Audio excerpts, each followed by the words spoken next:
गंभीर मसले पे आ रहा हूं और बिहार के चुनाव में ये मुद्दा मुझे लगता है कि रहेगा।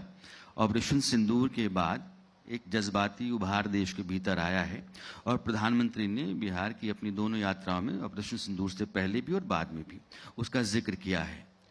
आपको लगता है कि ये चुनाव को प्रभावित करेगा?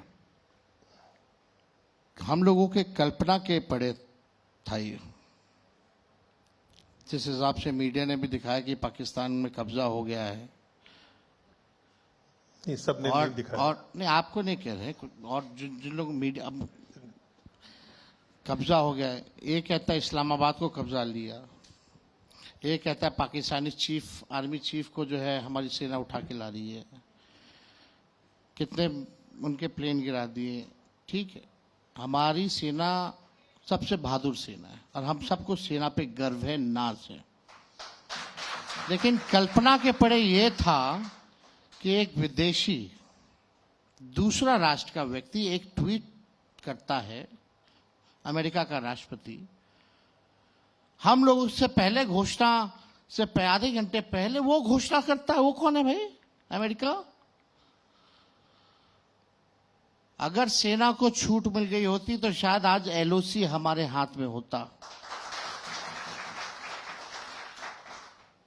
क्यों नहीं? क्यों लोग पूछ रहे हैं, लोगों में गुस्सा है इस बात का कि आप अमेरिका के राष्ट्रपति के ट्वीट के बाद आपकी घोषणा होती कि हम जो है सीज फायर कर रहे हैं। सीज फायर क्यों किया गया ये लोग जानना चाहते हैं। जो पर्यटक थे वो हमारे लोग थे जिनकी हत्या हुई है निर्मम। जिन जवानों ने शहादत दी, ऑपरेशन सिंदूर में भाग लिया देश की रक्षा के लिए, पाकिस्तान को मुंहतोड़ जमाने में जो शहीद हुए वो हमारे सैनिक थे। और जब हम लोग मजबूत स्थिति में आ गए तो अमेरिका का राष्ट्रपति कहता रोक दो। क्यों आप डिक्टेटर? तो ये बात तो गलत हो गई कि आप विश्व गुरु नहीं हो। तेजस्वी जी, इसमें थोड़ा फर्क है। सरकार सेना दोनों की तरफ से, क्योंकि आपको पता है कि एक डेलीगेशन 5 डेलीगेशन दुनिया के तमाम हिस्सों में 7 बल्कि घूम रहे हैं।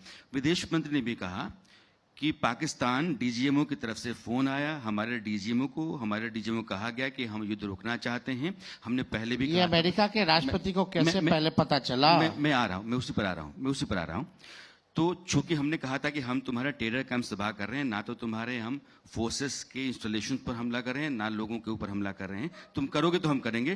तुम कह रहे हो कि रोक दो, हमने रोक दिया, लेकिन किसी भी थर्ड क्रोनोलॉजी हम जानते हैं, लेकिन किसी भी थर्ड पार्टी का कोई इंटरफेरेंस नहीं है। आपको हम बता दें, पूरा क्रोनोलॉजी हम जानते हैं। हाँ। आप जो कह रहे हैं हम भी तो वही कह रहे हैं कि भारत तो जो घटना हुई, अटैक जो हुआ वहां पहलगाम में, उसको लेके आतंकवादियों को मारा, स्ट्राइक की। लेकिन पाकिस्तान ने जो हमारे सिविलियंस पे हमला शुरू किया, जो जम्मू कश्मीर का इलाका हो, पंजाब का इलाका हो, जो बॉर्डर के इलाके, सिविलियंस को नुकसान हुआ और हम लोगों ने चेताने के लिए उनके 11 बेस को भी मारा, है ना। और हमारा लड़ाई आतंकवाद के खिलाफ था, ना किसी देश के खिलाफ था। यही बात आप कहना चाहते हैं? बिल्कुल।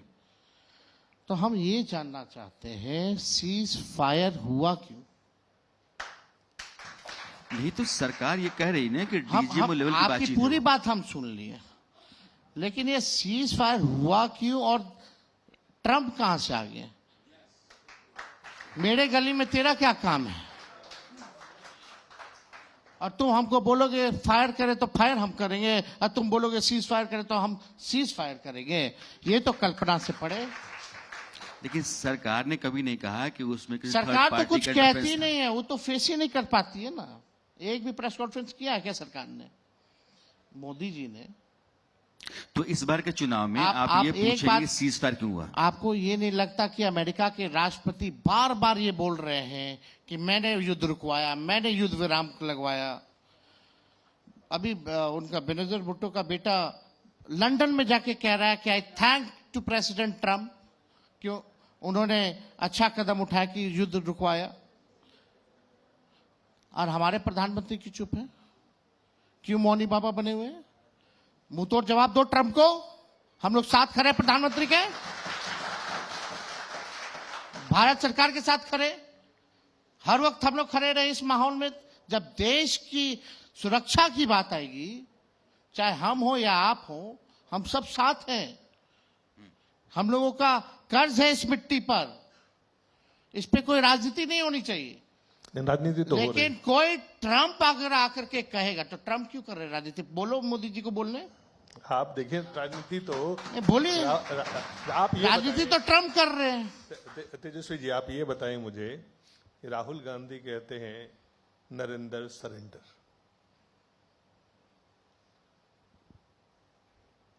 आप एक बात समझिए, उनका भाव जो कहने का है वो सीज फायर को लेकर ही है। और ये जो भाव है, एक एक यहां बैठा व्यक्ति के भाव है। पूछिए, आप एक एक हिंदुस्तानी से जाके पूछिए, यहां के लोगों से पूछिए कि एलओसी लेना चाहिए था कि नहीं लेना चाहिए था। पीओके लाइन ऑफ कंट्रोल के बाद हाँ, उस पार जो जाकर। है पीओके। तो ये चुनावी मुद्दा होगा। जिस तरह से आप हमलावर हैं, राहुल जी हमलावर हैं, इसका मतलब ये चुनावी मुद्दा बिहार में 2025 में बनने जा रहा है। इसको मान के चला जाए। इसके अलावा कौन मुद्दे, कौन कौन से मुद्दा? आतंकवादी दुश्मन तो है ही देश का, लोगों का, लेकिन इस देश का दुश्मन बेरोजगारी भी है, महंगाई भी है। यहां हमारा देश ऐसा देश है जहां सड़कों पे लाखों लोग मरते हैं सालाना, भूख के भाव में, पेट भर नहीं पाता इसके भाव में लोग मरते हैं।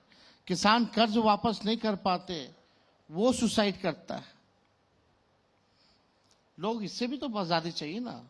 हम तो कह रहे हैं हमको आतंकवाद को जड़ से मिटाओ, हम लोग सब लोग साथ हैं, खत्म होना चाहिए। लेकिन बेरोजगारी से कौन आजादी दिलाएगा? महंगाई से कौन आजादी दिलाएगा? तेजस्वी जी, बिहार का पलायन कौन रोकेगा? बात तो ये है।